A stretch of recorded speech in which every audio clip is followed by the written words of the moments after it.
Ripoti mpya ya kampuni ya Challenger, Gray & Christmas imeonyesha kuwa teknolojia ya Artificial Intelligence AI imechangia kupotea kwa zaidi ya ajira 17,000 mwaka huu pekee nchini Marekani.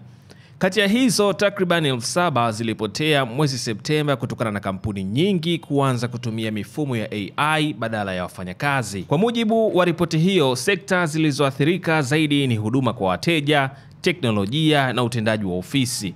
Kampuni kama Salesforce zimeripotiwa kupunguza idadi ya wafanyakazi baada ya kuanzisha mawakala wa AI wanaoweza kujibu maswali ya wateja wao. Hata hivyo, wataalamu wanasema changamoto hii inaweza kuwa fursa kwa wale wanaojifunza kutumia teknolojia mpya.